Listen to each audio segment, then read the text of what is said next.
people still fall victim to phishing attacks. Countries across the world have now put legislation in place in a bid to combat this cybercrime. But there is still a long way to go to eradicate this practice and for citizens to trust that their email communication is safe and secure. Let's discuss this further with Gondwe. He's the Public Sector Sales Director for Mimecast in South Africa. Thank you so much for your time. Mos, we do appreciate it. And often people might say, well, if it's on the internet, it should be safe, it is secure, it's a different form of communication, but obviously where we are digitally, people trust this form of communication. But oftentimes, especially when you have communication from governments, it's not that secure, and there have been many incidences in South Africa, haven't there? Thanks, Heidi, and thanks to your viewers as well. Thanks for giving us an opportunity just to help alleviate some of the challenges that we are seeing in the marketplace, in particular in the government space. You will appreciate that since COVID, a lot of communications, or email rather, has become the way of communication with the citizens, with even in the private sector. But with that happening, also the cyber criminals have found a way of interrupting those systems. And we've seen as well in the UK legislations being passed in terms of DMARC. Maybe just to explain what DMARC stands for, it's domain-based message authentication, reporting, and conformance. So in other words, the message that pretends to be coming from your company, in this case eNCA, it can be authenticated to make sure that nobody else can create an email that pretends to be coming from eNCA to the recipient.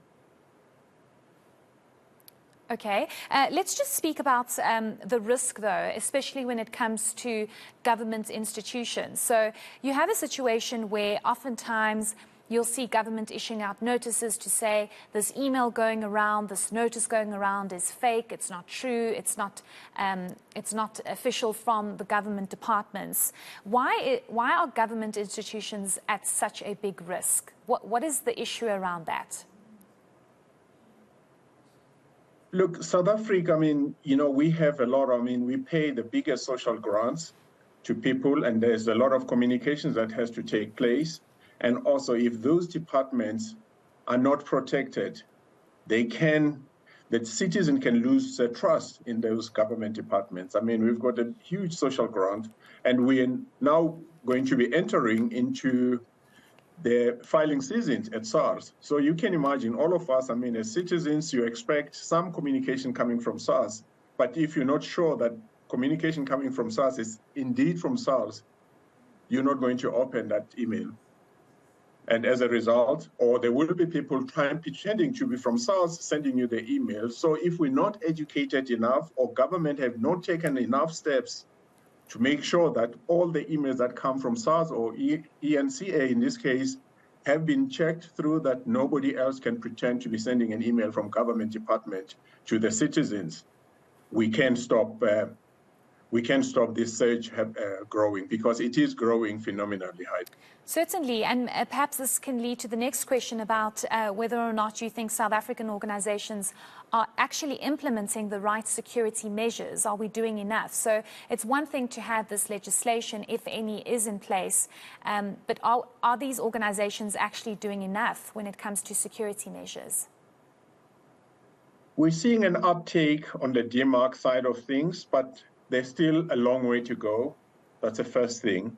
And for both private sector and government entities.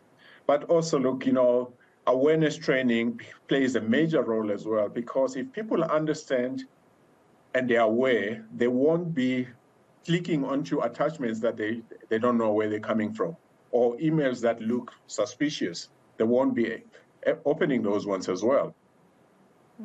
Cybercrime is a big issue, and it's obviously been exacerbated throughout the COVID-19 pandemic, especially because a lot more people went online. It's something that you did mention. But I'm just curious to know if you can give any users you know, some tips, so red flags that they should be watching out for, and how this DMARC can assist them in trying to remain secure online and not clicking on strange emails or any strange links?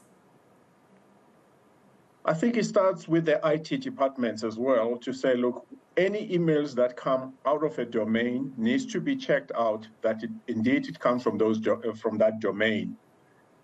And also for you as a recipient of an email, sometimes you receive an email that says, for example, I mean, we get these ones coming from the banks to say netbank.com.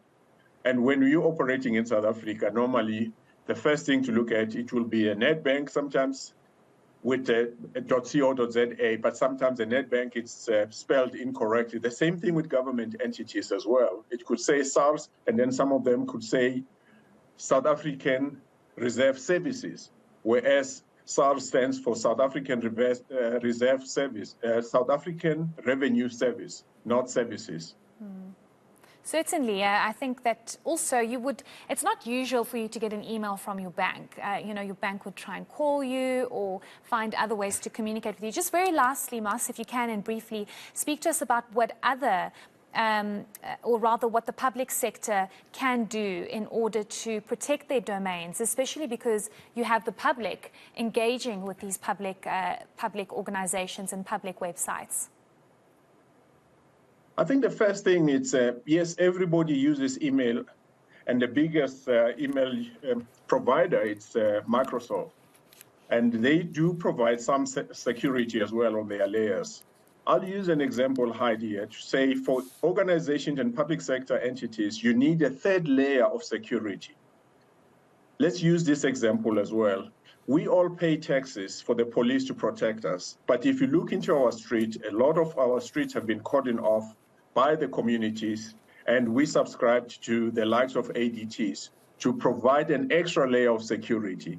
It's not to say the government is not providing security, but it's not enough to protect us, given that also, look, we running through the load shedding, some of the systems that we may have may not necessarily are affected during load shedding. I mean, we've seen it goes to stage 6.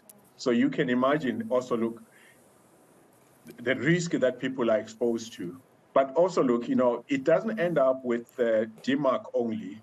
You need also to have what we call brand exploit protect, because you can imagine Nike is a very known brand globally. And all of a sudden now you're trying to do a transaction online, which you believe is from Nike, then it turns out it's not from Nike, but from cyber criminals. So that's where the likes of Mimecast, we play in that space to make sure that, look, that we protect the brands. So we can protect brand South Africa as well from such incidents taking place. Certainly. Thank you so much for those tips and highlighting this very important issue, because oftentimes people aren't aware of these scams and these links that they click on. Thank you very much for your time.